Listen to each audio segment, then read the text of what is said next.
que toi tu reprocherais à ton enfant de poser des questions? Il essaie de comprendre le monde. Au contraire. Au contraire, il a besoin de s'abreuver, c'est ça qui est génial.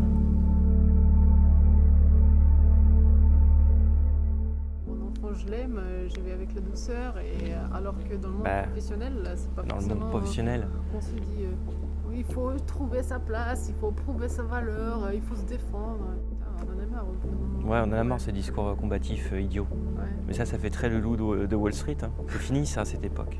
Moi, j'ai jamais considéré qu'aucune question était idiote. Quand j'ai commencé à 25 ans, je peux dire que je posais des questions, mais dans tous les sens. Je n'ai jamais eu d'inhibition par rapport aux questions que j'ai posées.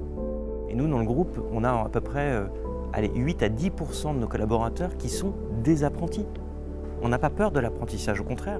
On parle beaucoup du savoir-faire, mais il y a le savoir-être. Et le savoir-être, c'est même plus important que le savoir-faire.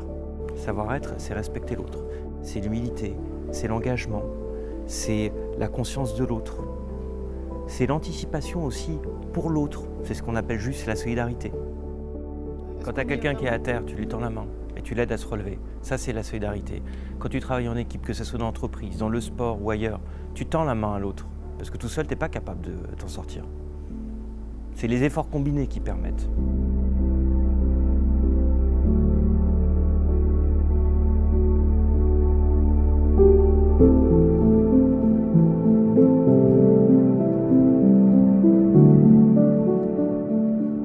La meilleure des victoires, c'est quand l'équipe, elle gagne.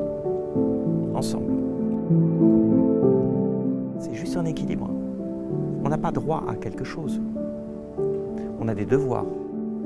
On mérite quelque chose. On n'a pas droit. Moi, c'est ce que mes parents m'ont appris. J'ai l'impression parfois que tout le monde baisse les bras en disant de toute façon la situation elle est compromise. Et de toute façon, moi seul, je n'arriverai pas à changer cette situation. Je n'arriverai pas moi seul à améliorer les choses. Non mais attends, on ne te demande pas de changer le monde à toi tout seul. On te demande de ne pas abandonner parce que de manière générale c'est compliqué. Remplis ta mission. Respecte l'autre. Essaie d'échanger avec lui. Essaie de maintenir ce contrat social. Ça commence déjà par toi. Il faut se l'appliquer au quotidien. Une société, ça commence à deux. Hein. Eh ouais. Dans ta famille, tu as déjà formé une mini-société.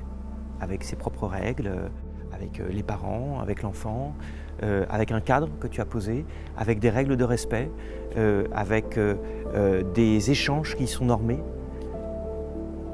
C'est une mini-société déjà. Plutôt que de dire « je n'ai pas confiance dans le futur, je n'ai pas confiance dans la société en général », commence par toi, là, dans tes rapports au quotidien avec les personnes que tu peux croiser. C'est le début d'un commencement. Et si on fait tout ça, tu vas voir que ça va améliorer les choses. C'est pas parce que c'est la merde ailleurs que, à ta petite échelle, tu peux pas déjà faire quelque chose. C'est jamais perdu. Jamais.